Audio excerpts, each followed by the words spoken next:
ఇవాళ మీ ముందుకి చిన్న ముక్కల ఆవకాయ పచ్చడి పక్కా కొలతలతో చూపించబోతున్నాను. మీరైతే ముందు పుల్లటి మామిడికాయలు తెచ్చుకోవాలి. నేను ఇక్కడ 4, 5 మామిడికాయలతో పెడుతున్నాను. ఫస్ట్ అయితే ఆ మామిడికాయకున్న తొడుము తీసేసి వాటర్లో వేసి ఒక్కసారి శుభ్రంగా కడిగేసి టవల్తో బాగా గట్టిగా తుడుచుకుని ముక్కలు కోసుకోవాలి. అది ఏమాత్రం తడున్నా పచ్చడి బూజు వస్తుంది. నెక్స్ట్ ముక్కలు కోసుకునేటప్పుడు ముక్క లోపల జీడి ఉంటుంది.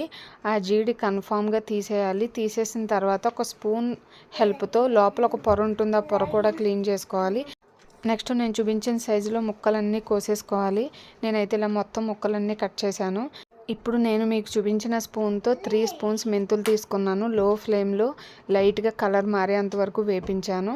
ఇవి బాగా ఎక్కువ వేగితే చేదొచ్చేస్తాయి. వెంటనే వేరే ప్లేట్లోకి వేసుకోవాలి. ఎందుకంటే గిన్నె ఏమన్నా వేడిగా ఉంటే కింద మాడిపోతాయి. అవి చల్లారాక పొడి చేసుకోవాలి. ఈ లోపల 8 స్పూన్స్ ఆవాలు తీసుకున్నాను. ఆవాలు వేపక్కర్లేదండి, డైరెక్ట్గా పొడి చేసుకోవచ్చు. ఆవాల్ని పొడి చేసేసుకున్నాను.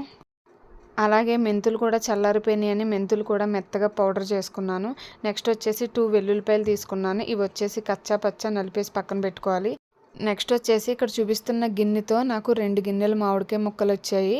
నేను అదే గిన్నెతో మొత్తం అన్నీ కూడా మెజర్మెంట్స్ చేసి చూపిస్తాను. కారం వచ్చేసి 1/2 గిన్నె తీసుకోవాలి. ఇది బయట కొన్న కారం కాదండి, ఇంట్లో ఆడించుకున్న కారం. నెక్స్ట్ ఆవపిండి వచ్చేసి 1/2 గిన్నె తీసుకోవాలి. నెక్స్ట్ సాల్ట్ కూడా 1/2 గిన్నె తీసుకోవాలి. నెక్స్ట్ మెంతిపిండి వచ్చేసి 2-3 స్పూన్స్ తీసుకుంటే చాలు. మెంతిపిండి ఏంటంటే సమ్మర్లో చలవ చేస్తుందని. నెక్స్ట్ విడిగా కొన్ని మెంతి గింజలు అలా వేసేయండి. నెక్స్ట్ కచ్చాపచ్చాగా చేసుకున్న వెల్లుల్లిపాయ రెబ్బలు వేసేయండి. నెక్స్ట్ ఇవన్నీ బాగా కలిసేలా కలపండి. ఇవి బాగా ముక్కలన్నిటికీ కూడా బాగా పట్టాలి. నెక్స్ట్ వచ్చేసి ఆయిల్ వచ్చేసి మీరు వేరుశనగ నూనె తీసుకుంటే పచ్చడి కమ్మగా ఉంటుంది. ఆయిల్ వచ్చేసి 3/4 తీసుకోవాలండి, 3/4 గిన్నె తీసుకోవాలి.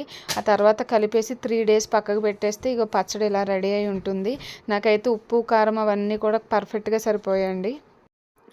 మీకు కనుక నచ్చినట్లయితే please like, share and subscribe.